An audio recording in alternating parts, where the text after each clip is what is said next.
A Cricketing View, an irregular podcast about cricket and other things. Hello and welcome to a new episode of a Cricketing View podcast. Today's guest is very, very well known to everybody who follows cricket in the world. You probably know him as Robelinda too. His name is Rob Moody, and I've been wanting to have a conversation with him about his wonderful work for several years now. And recently, I was just looking at his Robelinda 2 YouTube channel, and I realized that he's on 920 million all-time video views. And I thought, well, if you count the 48 million of his first channel, which was Robelinda, which started way back in 2006, he's nearly at a billion. So I thought this was a good occasion to invite him on. So welcome, Mr. Moody. It's very, very good to see you. Oh, my absolute pleasure. I'm happy to chat anytime about cricket. I want to sort of start at the beginning. How did you get involved in sort of collect, building this collection of videos? Well, I guess it started in the early 1980s, and you know, being a kid in the early 80s in Australia, I'm sure was very different to being a kid in even England or India or Sri Lanka. We got VCRs pretty quickly. They hit the market here and they're affordable for just all families, not just rich families. And the VCR revolution in the 80s was huge and propelled by how popular it was in America. And when we got our first VCR, I can remember it very clearly. I was about 5 years old, so this was 1982. And both my parents had absolutely no idea how to use it. And it was the only piece of technology in the house because it was all primitive things back then, aside from electricity and a really crappy TV that was black and white.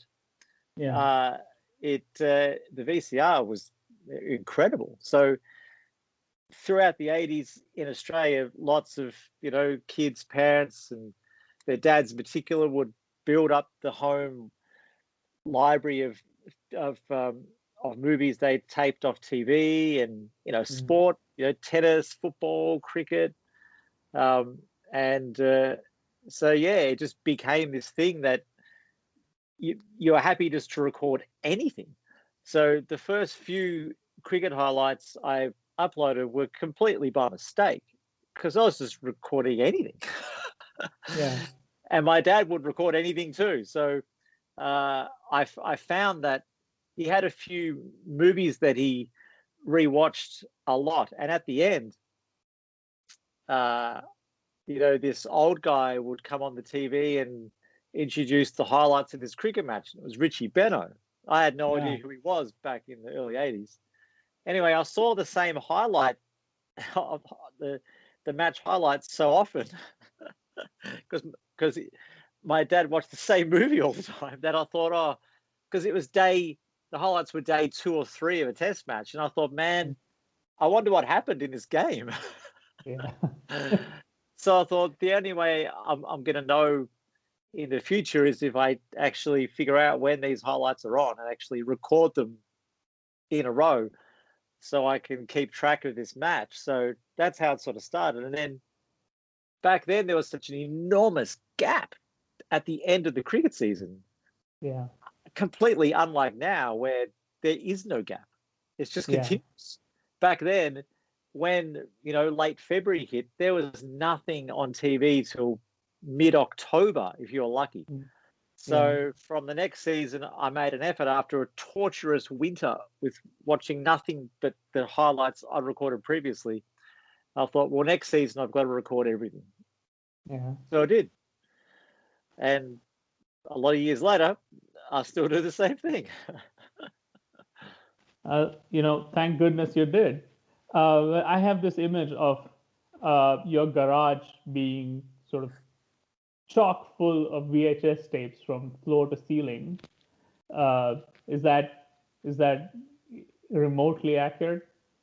Well, by the time it got to say the early 90s, Yeah. my parents had then given me the biggest room in the house, which was their bedroom.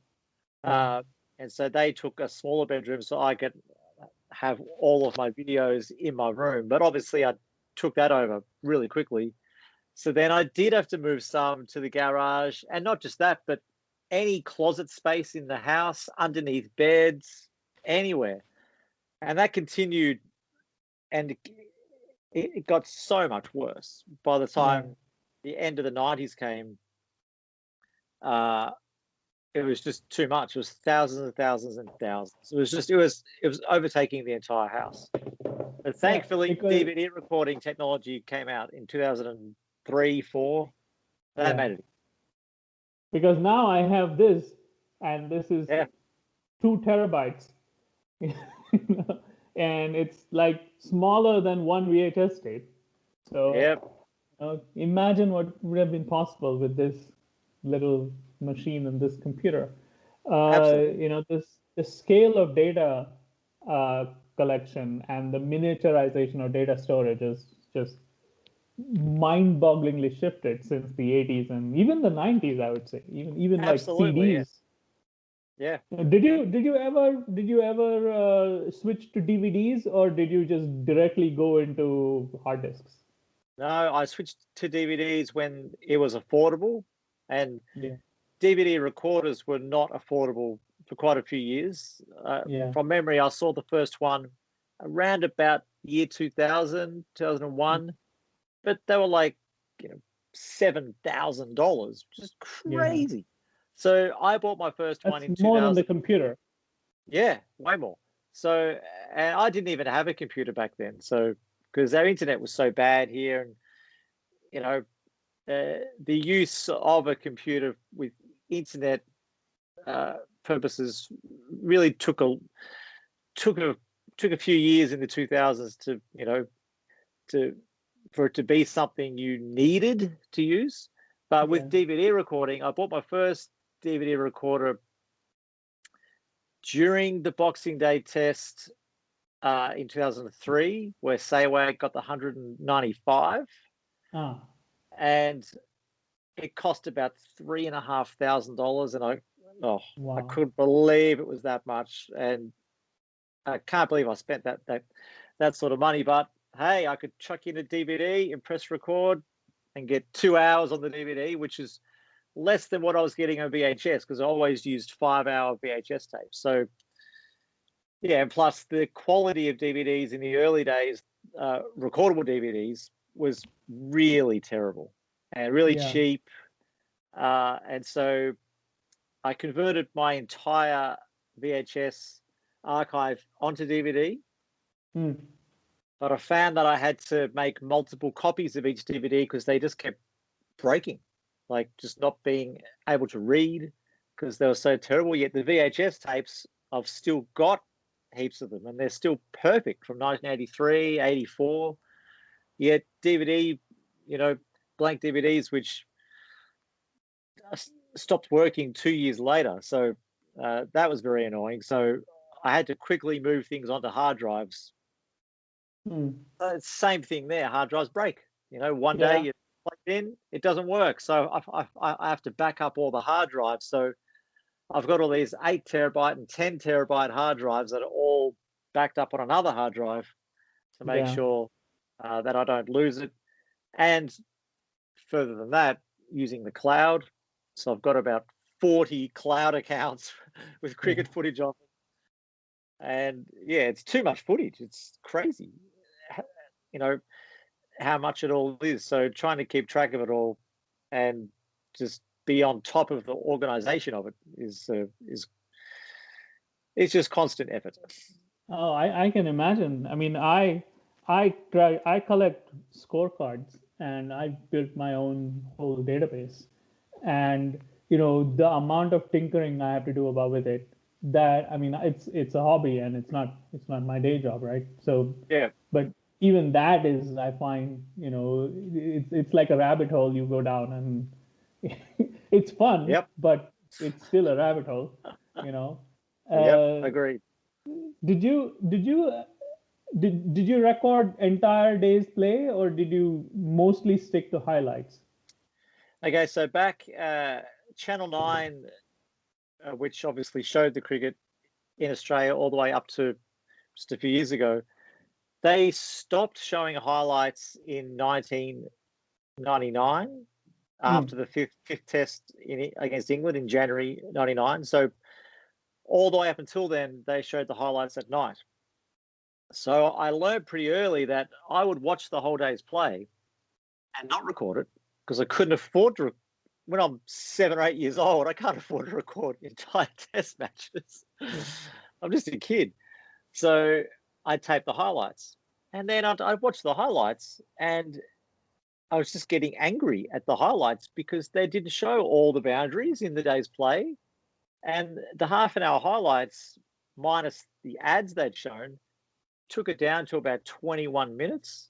yeah. So there were so many things in the day's play, and corny things, which everyone knows is almost a cornerstone of my channel, where I've got just random happenings.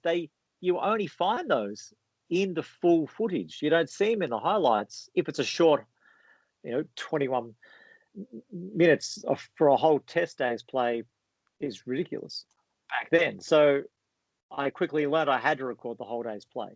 So that made it more difficult, just financially and just physically. I'm at school during the day. I can't go home and change tapes over. Yeah. So that was all No. very difficult and frustrating. And I definitely had some days where I was pretty upset when, my mum didn't change the tape over at after the lunch break, or, I'd wagged school and, broke into the house to change the tape over once because no one was home when I was about 10.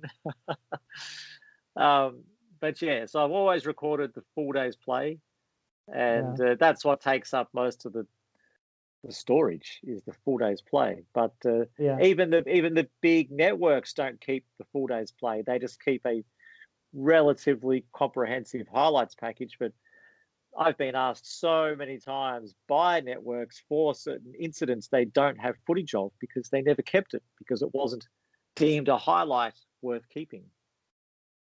That's actually one of the things that shocks me even today, because I have this image in my head of all these cricket boards and television networks and various cable television archives, where there are rooms and rooms and shelves full of cricket matches which are like stored away where nobody is ever allowed to go look at them.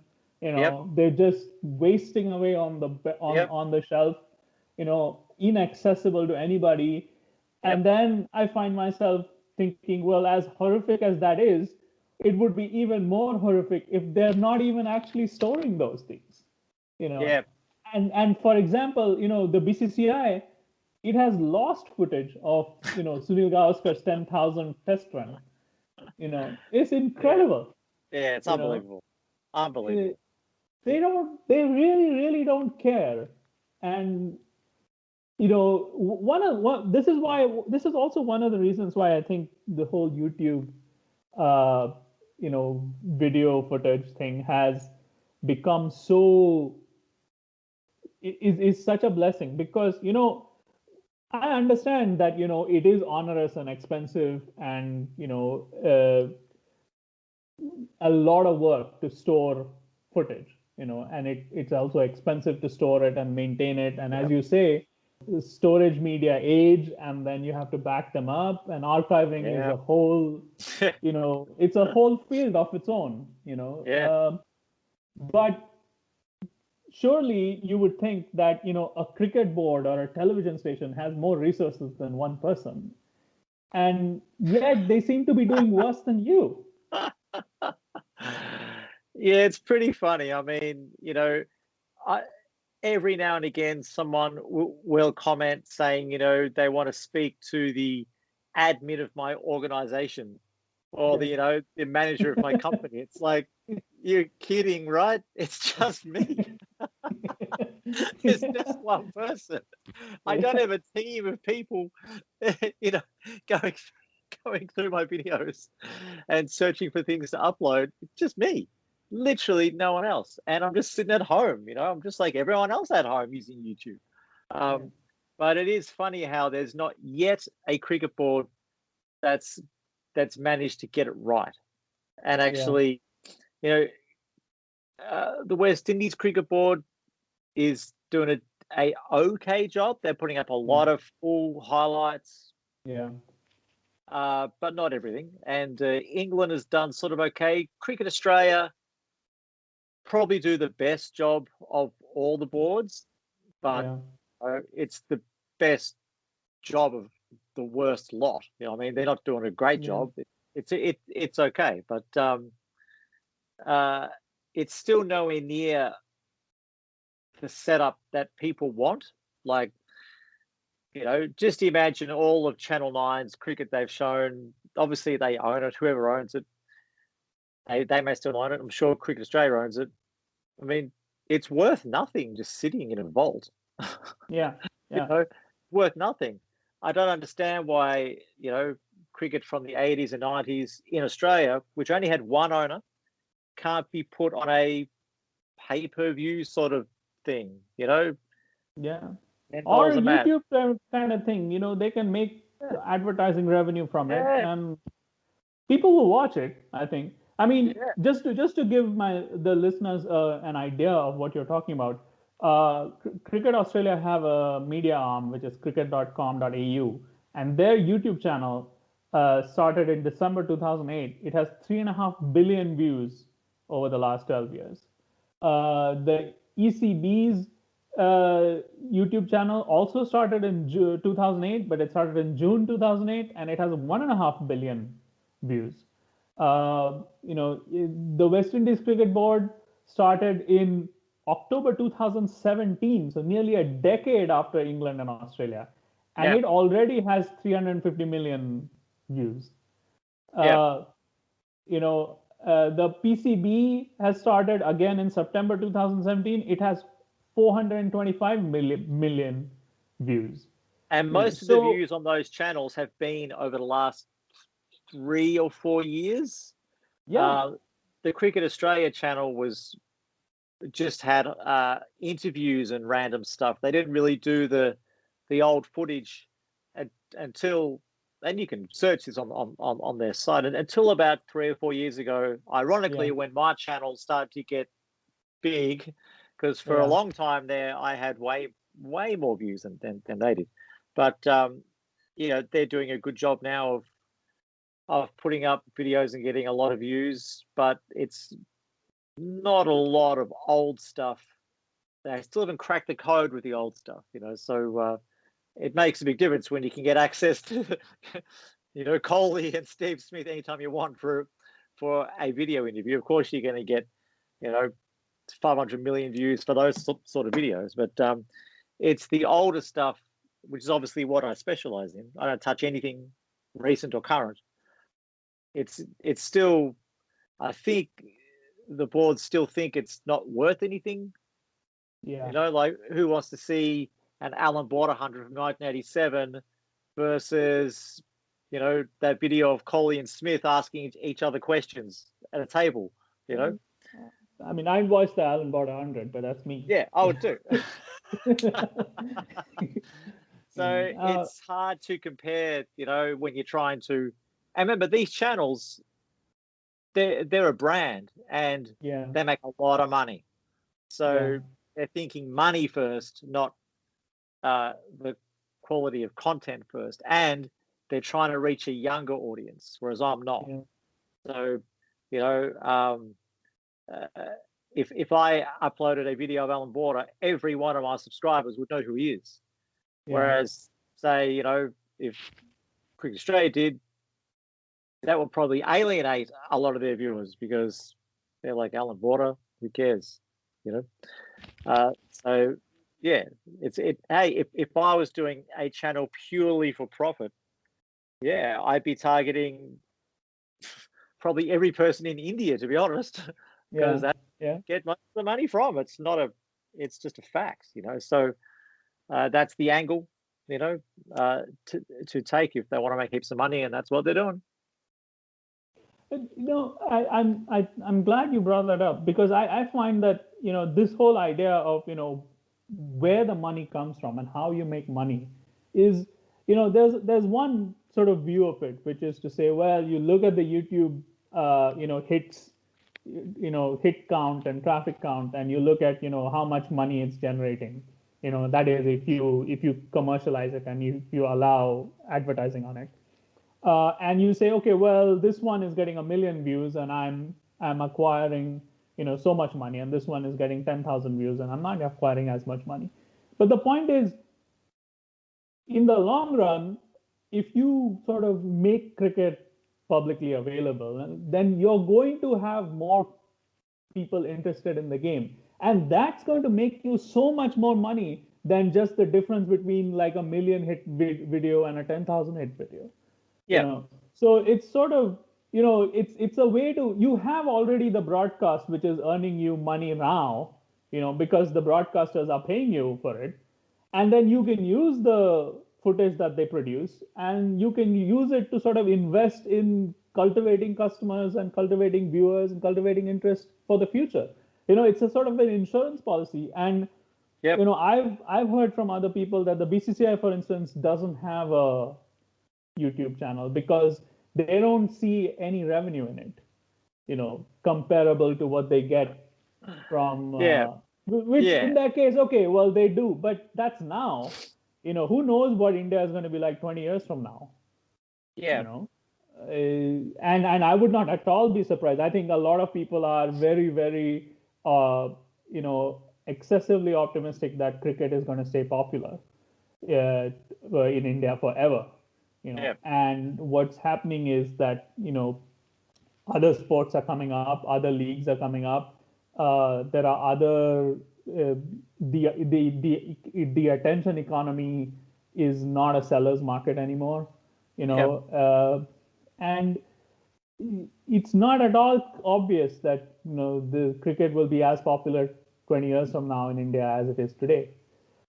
So there's just a even if you grant their view that well, it's our thing and we'll do what we want with it, and you can't really say anything about it, then even from their point of view they're wrong, isn't it? Yeah. Yeah. So I want to come back to your sort of transition from recording this stuff for yourself to when did you discover YouTube? I discovered YouTube when at the first channel it started originally as a guitar channel, because that's my main job. I don't remember when I started, but I'm sure that first channel. I can't actually remember when it started, but I think you mentioned earlier it was 2008 or something. In 2006. It 2006. was So yeah. September 2006. Yeah, so that makes sense. So yeah, I uploaded a few guitar videos, but it was just for friends, and that's how the cricket channel started eventually too, because I had some friends interstate who wanted to see some domestic footage, and that's mainly what I uploaded at the start, just for my mates. My first video was just a Greg Blewett video playing for Australia A against England.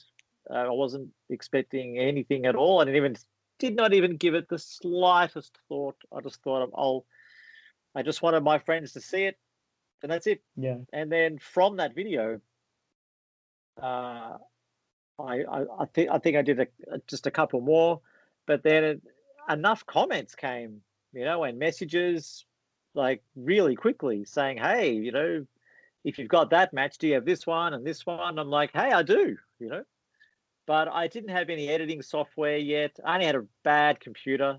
Like that's Yeah. late 2000s. Ugh. Yeah, I didn't have a very good computer then, so I couldn't do any proper editing. So yeah, but then it just spiraled out of control, like really quickly. By about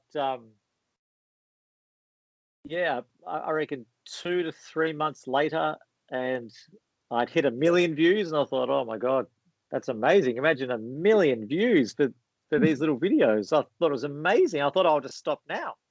Yeah. That's it. But then, yeah, it became early on, back in 2010, 11, it became something where every day I'd wake up and I'd have all these uh, messages and requests for footage for innings and highlights. And I'm like, man, I've got all of this. Everything that people want, I've got. And it's not Yeah. on YouTube already. So I thought, well, I guess. So I just put up whatever people wanted, provided I sort of had it edited well enough to put up. But then got hit with copyright strikes galore straight away. Yeah. So I had to try and figure out on my toes what you could upload and what you couldn't. I uploaded a 1 second video that got terminated, Oh. which I couldn't believe. It was Ian Bell playing a cover drive at the SCG 2011 Yeah. in January. I uploaded just the impact of the ball hitting the bat. It was a 1 second video, and the ECB terminated it. And I thought, okay, obviously I can't upload that series. So that's what started the whole mess of trying to figure out what you can upload and what you can't upload to stay active, So at that point, I didn't give the channel a chance of lasting a few more weeks, let Yeah. alone lasting till 2021. Yeah. I mean, that's crazy. I mean, there is a sort of a culture clash inherent in this whole thing, right? The old world of the cricket boards and their broadcast contracts, Yeah, coming up with the internet. And I mean, in the sort of the economy of the internet, the whole premise that you should provide a service and let people use it and build up a viewer base based on that, and then there are ways to make money from that viewer base that you've built up. This idea is very normal, isn't it? Whereas for yeah, cricket boards, it's like we have this and nobody else has it, and so that positional good is what we're going to make money from. And they yeah, get very, very upset when but you've had some mixed experiences, right? I mean, there are cricket boards who have yeah, sort of eventually worked out that it's not in their interest to harass you. yeah. So yeah, even just recently, just a few weeks ago, the West Indies cricket board decided that I should no longer exist and tried to take me down. Oh, But I don't have a method to try and stave off these attacks from the boards. But generally, I just well, what most YouTubers do is they post a video about it, and they get yeah, enough reaction that it warrants an actual person to look into the case. yeah, So in my case, I just put it on Twitter, and then all of a sudden I got the attention of someone at the West Indies Cricket Board yeah, who messaged me privately, and we sorted it out, and they ceased trying to take me down. yeah, Um, Same with Cricket Australia, same with the ECB. yeah, But you know, uh, it's not like there's someone sitting there, or I don't think there is someone sitting at these cricket boards, yeah, taking down people. I think it's still pretty random, and yeah, it's heavily automated by the YouTube copyright detection software yeah, and the companies that the boards hire to monitor online activity of old footage. So generally, the boards use the same company, which is Copyright Integrity International, yeah, and after Cricket South Africa, ECB, BCCI, New Zealand, Australia, England, everyone. And yeah, but then again, there's the ICC have been good in communicating as well directly, Yeah. but they've only got access or rights to ICC sanctioned events. So that means World Cups, Champions Trophies, that sort of thing. So I can't touch that stuff ever. So what is the status of all the World Test Championship games from that point of view? Because those are still bilaterals, right? Technically. Yeah. Well, I don't upload anything at all from it at least minimum 5, 6, 7, 8 years. You know, I try to stay firmly old. Yeah. Which is not frustrating to me because that's the stuff I like anyway, and that's still the primary reason I upload the videos I upload is things that I think are cool. You know, otherwise I'd just be uploading things out of the IPL every day if I wanted the maximum views. But then again, there's a huge portion of viewers who assume that I'm rich from my YouTube channel. Yeah. They just assume that I'm sitting on a pile of money, you know. Yet I've made nothing, zero. It's impossible too. I don't own the footage, you know, so you can't monetize footage you don't own. You've got to prove it to make money from it. So yeah. No, but it's the whole sort of this whole idea that you have to justify to them that you're not doing anything wrong is just a fundamentally wrong way to consider the situation. What's really happening here is that you're putting in hours and hours and hours of work and producing footage which, for want of a better word, proselytizes the game, takes it to new audiences, makes it available to people in ways that the television stations cannot. And you're doing it for free. And who's going to benefit from it? The cricket boards are going to benefit from it because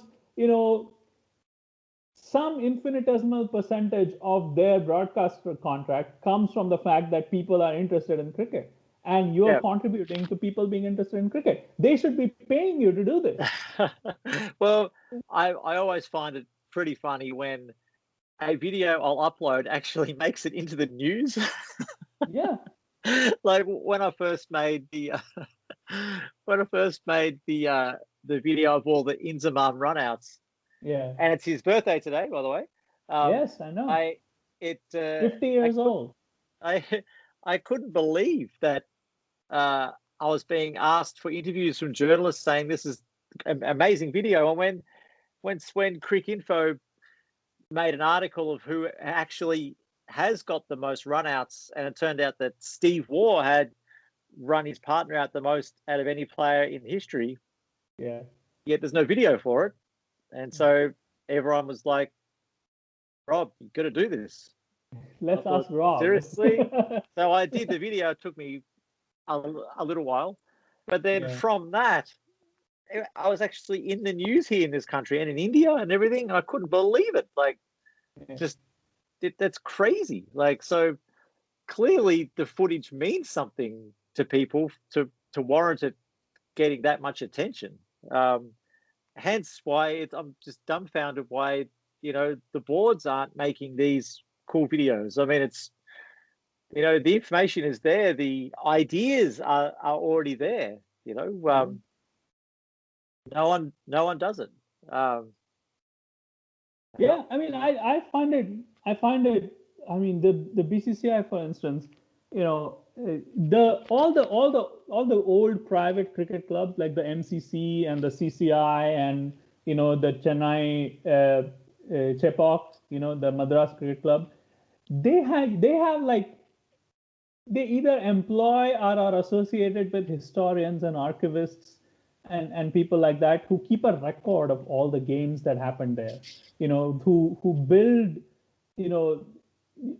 a collective memory of the game. And I mean, in the modern board and in the modern television station, there is no memory. The extent to which they memorialize the games are, they'll have some show like, oh, great centuries from the 90s, or, great test Yeah, matches from the 80s, or something like that. But those shows are like, they appear once a week at like, yeah, 3 o'clock in the afternoon. Who has the time to watch that? And I don't have time to watch anything at 3 o'clock in the afternoon yeah, on Wednesday, like, yeah. so I mean, I'm still not entirely sure what the situation is. Is it just a generational thing, or is there something more to it than that? I don't know. When I look at the videos that the boards upload, I mean, as I said, they're after the most money. So, if, when they do upload anything that's vintage, Yeah, it doesn't get anywhere near the attention of something that's from within the last year. So, from a business point of view, and bear in mind, I'm 43. It wouldn't surprise me if half the people in charge of these channels are half my age, yeah, and they don't care about, you know, um, Carson Garvery bowling pace and spin in the same match in 1981. yeah.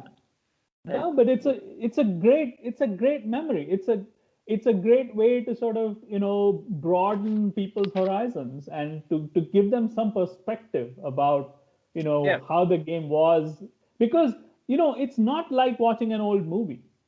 It's still the game. The game is still the same game yeah, for 40 years ago or 50 years ago. It's yep, it's not a. It, I mean, this is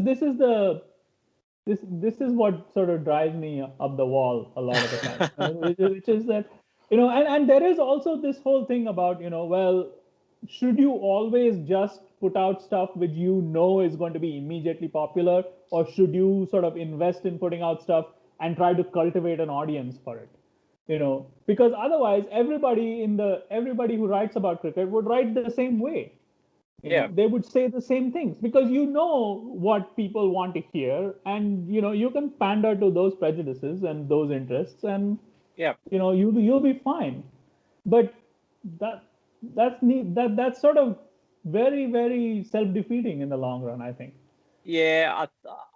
I think you're right what you said earlier about the generation aspect, and there's potentially more online cricket fans that are between 10 and 20, than there's ever been, and it's mainly because of T20, to be honest. I mean, we all know Yeah, that it probably is.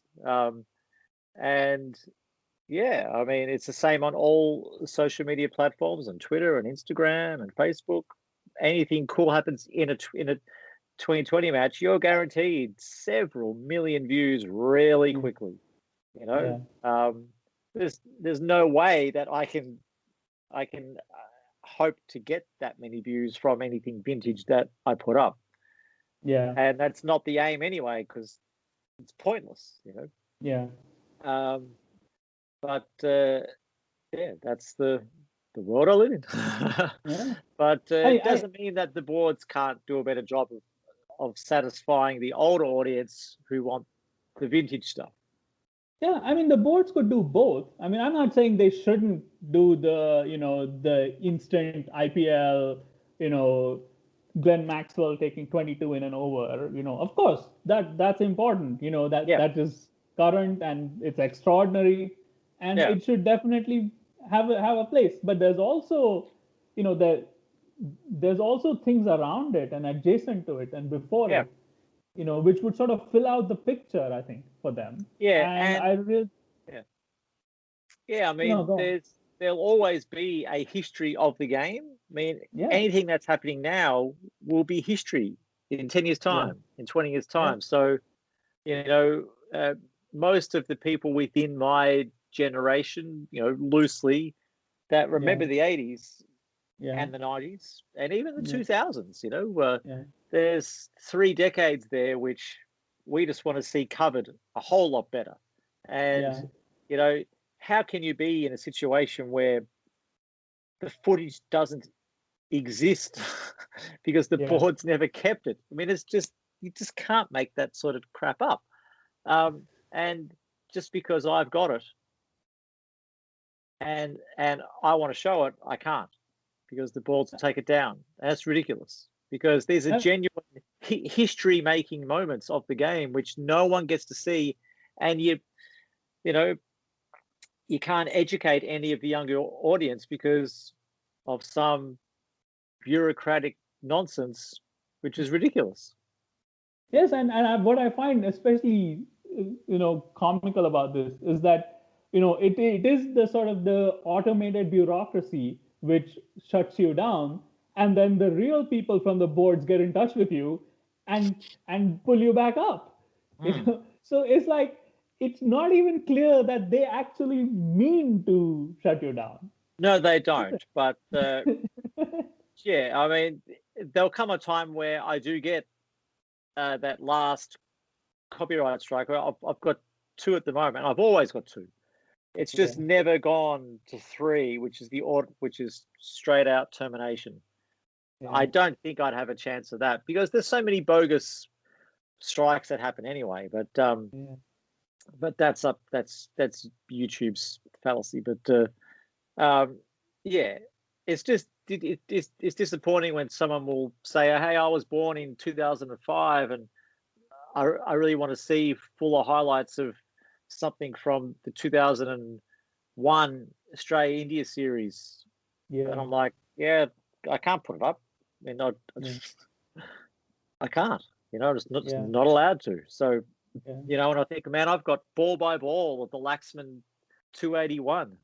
Yeah. It's just sitting here.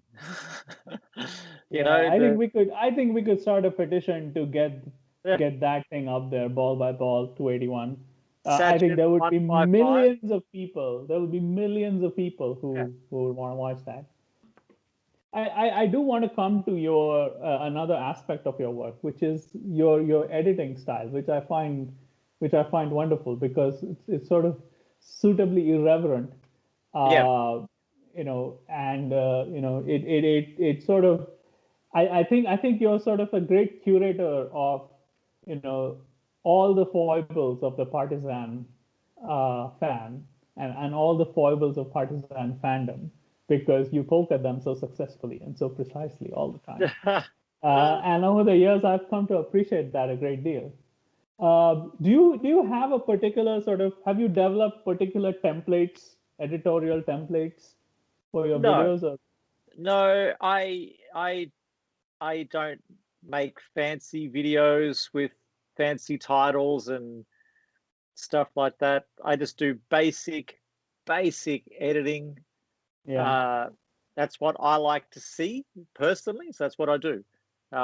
Some channels go overboard with fancy thumbnails and things like that. I don't do that. And the majority of my videos were edited with 2 VCRs back in the old days.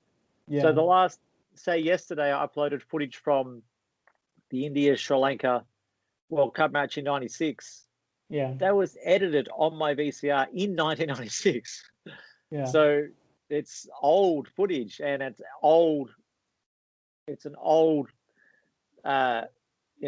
dinosaur style editing, where you had to press play on one VCR and record on the other. It was not easy.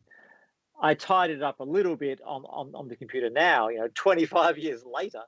But generally, whether it's YouTube or Twitter, you've still got limitations. So I definitely haven't tried to do any fancy videos. But no, I don't have a template. I just try to make it watchable for myself first. If I don't want to watch it, then I won't put it up. I want to ask you about what I think is my very, very favorite video on your site. I have to ask you about it. And you have this video of Jason Gillespie's double century, where he got to his 100 and 295 balls. And and you've made a 78-minute video of that double century. Yeah. And you take us through, him taking 15 balls to go from 96 to 100. Yeah. And it is, it's wonderful to hear the commentary where Yeah. they're trying to sort of talk him up, and Yeah. they're trying to sort of talk this whole innings up as some sort of grand achievement, and Yeah. about how I have the sense that you enjoyed making that.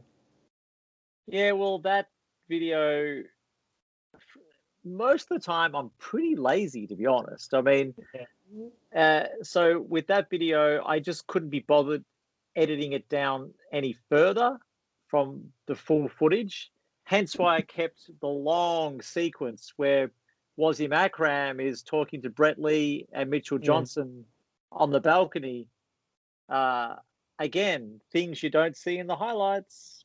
Yeah. And that particular passage where he is talking to Lee and Johnson, you can't hear a thing, but how fascinating is it?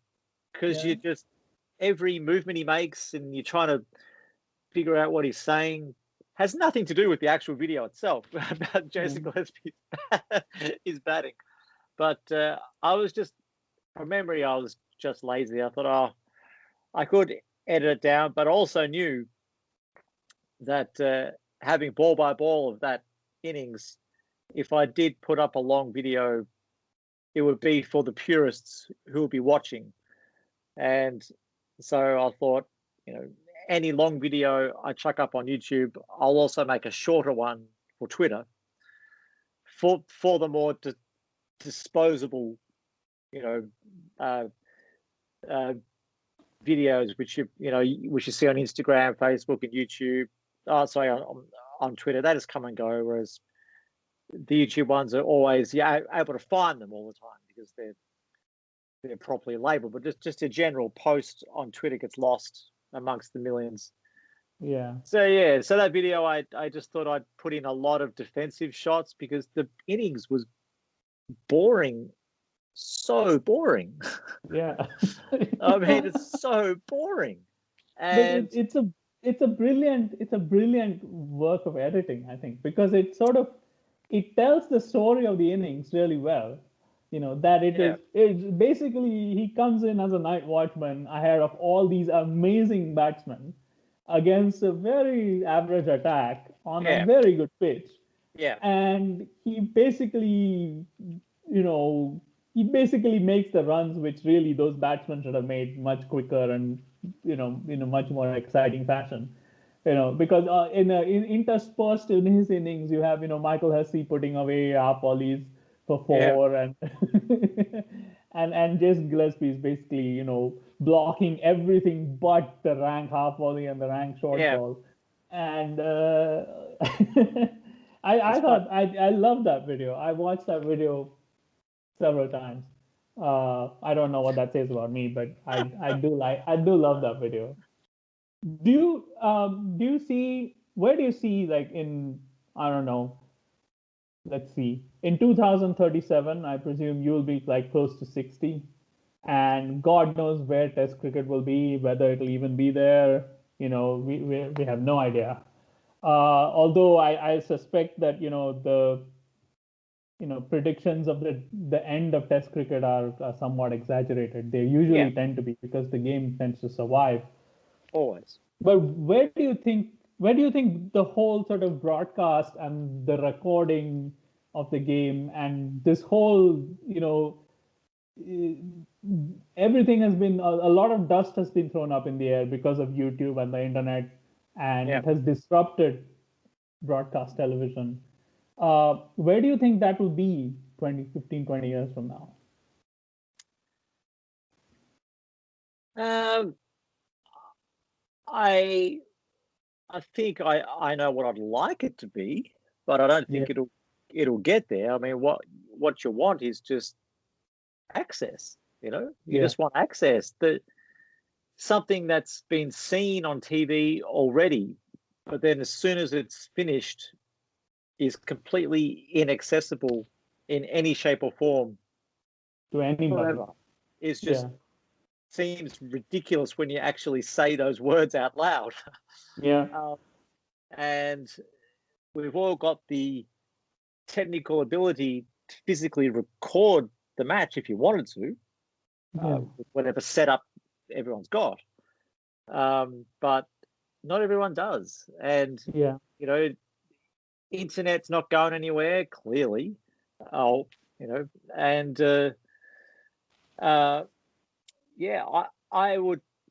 I imagine a time where a match gets played and then you can just watch it back straight away on some site, server, channel, or something. It's just there, Yeah.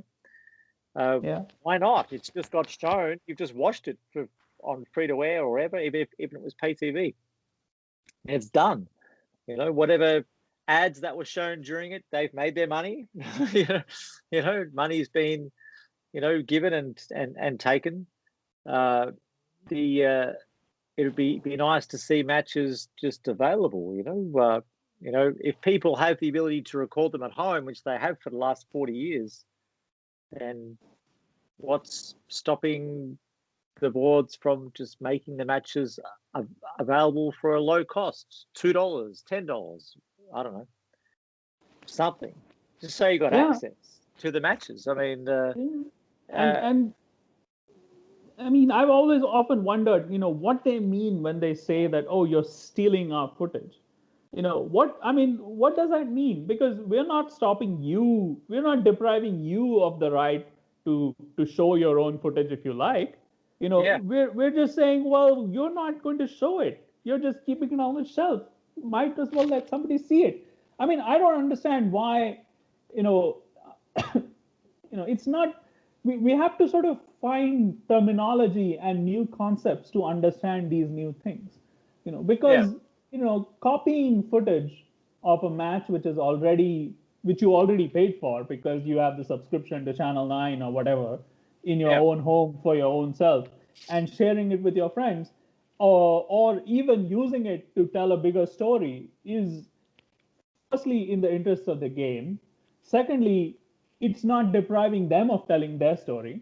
So we have to sort of try to understand this in some new way. It's not like stealing an apple, right? Because if I steal an apple and eat it, then you can't eat it anymore.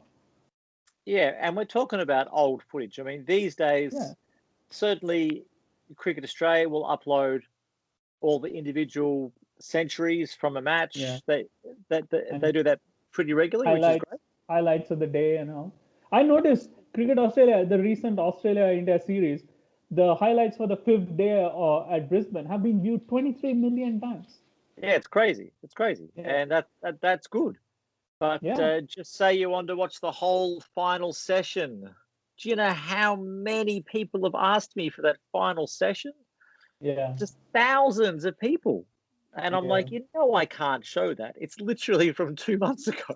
Like, I can't. I just can't. It was January 19, whatever it was, the last day of that Brisbane test. Because for a generation of Indian fans, that's iconic stuff. Yeah. I think about the series personally from the West Indies in 1995, where Steve Waugh got the 200, and that whole last day, which came after a rest day, which was one of the last matches, if not the last, to include a rest day. And that last day, you were just like, West Indies can't win this. Like, Australia's going to beat the West Indies. Like, you couldn't have put any money on anything in your life in the 80s to think that West Indies would lose ever. Yeah. Ever. Or stop having fast bowlers ever. Yeah. And they just won everything. They beat you every time. And not just that, they ended careers every series. Yeah. And I taped that whole series, obviously, as I do. I've never seen anything but the worst highlights that have been shown from that series ever again in 95. And as you know, with overseas test matches, they're not exactly the times of those matches don't Yeah. don't end up tying well with your life. So in Australia, a test match in the West Indies goes from midnight to 7 a.m., Yeah. which means setting your alarm every 3 hours or 4 hours to change the tape over to record it. But yeah, that last day, super iconic. Like Yeah. actually witnessing before my eyes on the TV at like 6 a.m., the West Indies being beaten. Yeah. Like that's crazy. And yeah, I mean, I'm pretty confident I could upload that now. Yeah. But there's no demand. But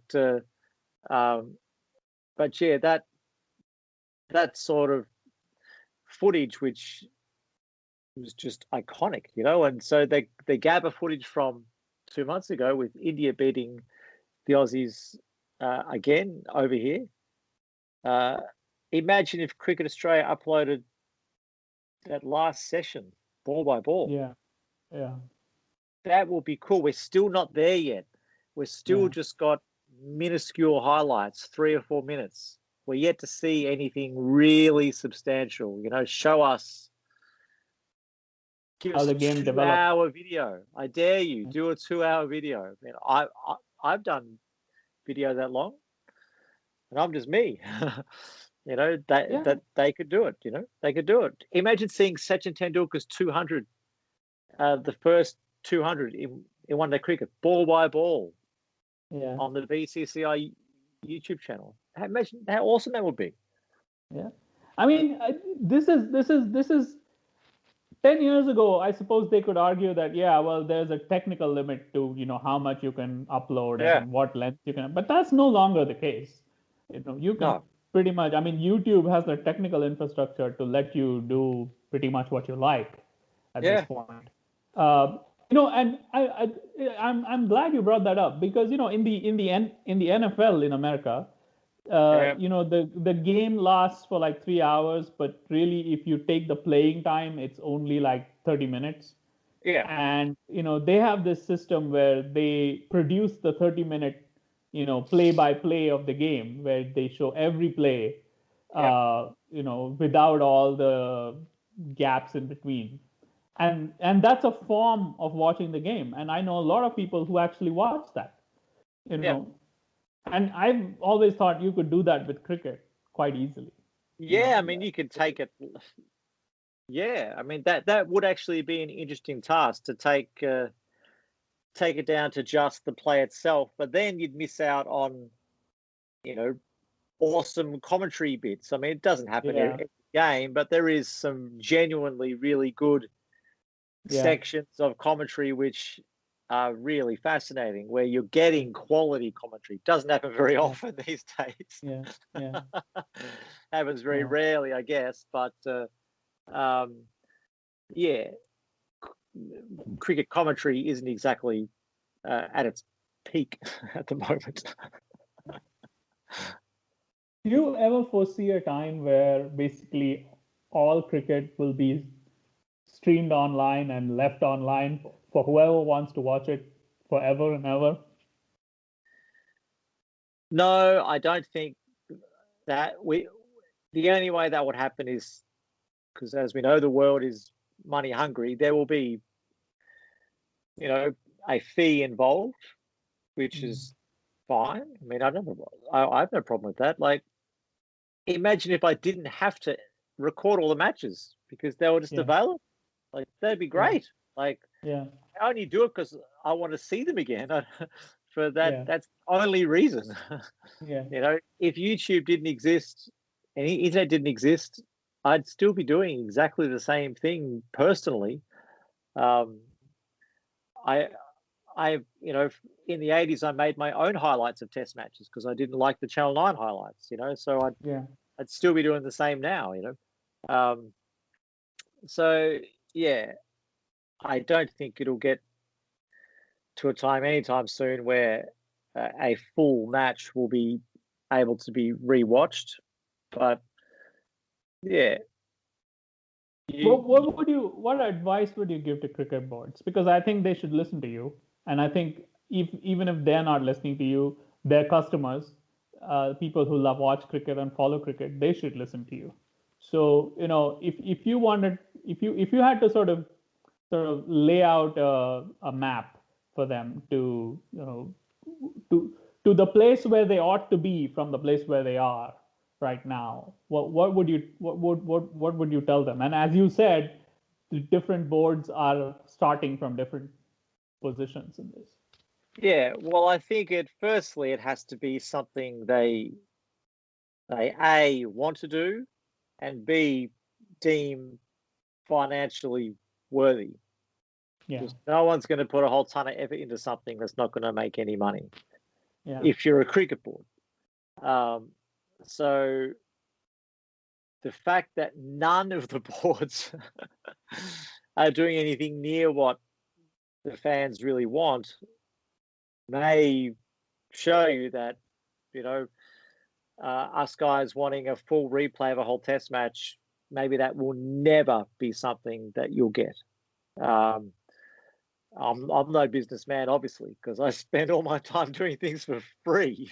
So,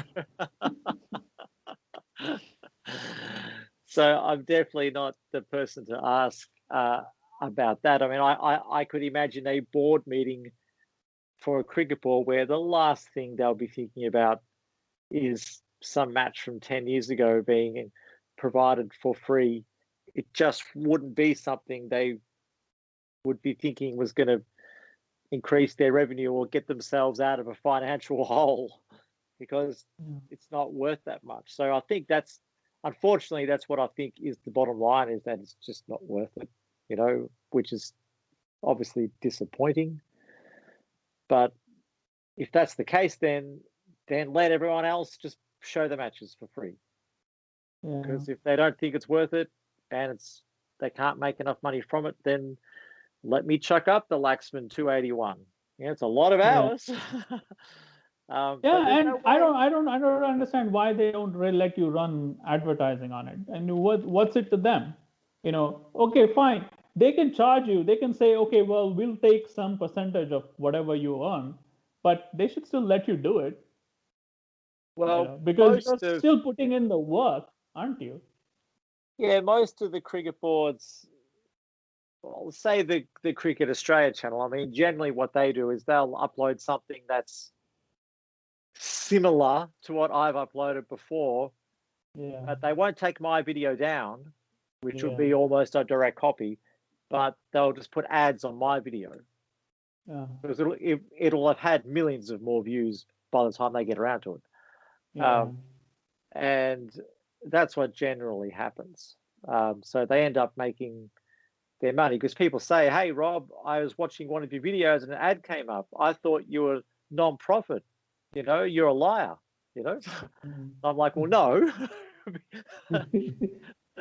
not the case. Because most of the time, I just get what is a content ID match, which is not a strike. They just say, hey, we've identified that we would rather make money from you rather than take it down. So of the 2,500 plus videos I've uploaded, at least 1,500 have been identified by the boards as a content ID match, which means they put ads on it. Unless you got an ad blocker, of course, which anyone that's not stupid should have, obviously. I mean, I've never seen any ads because I have an ad blocker. Me too. Yeah. Makes sense. I mean, I mean, Cricket Australia does not earn any money from the hundreds of times I've watched their videos, or ECB cricket or anything like that. But I mean, there are publications for which I don't use my ad blocker because I want to support them. Me too, yeah. But given the way they behave, the cricket boards, I feel no reason to be nice to them. And they can't do anything about it.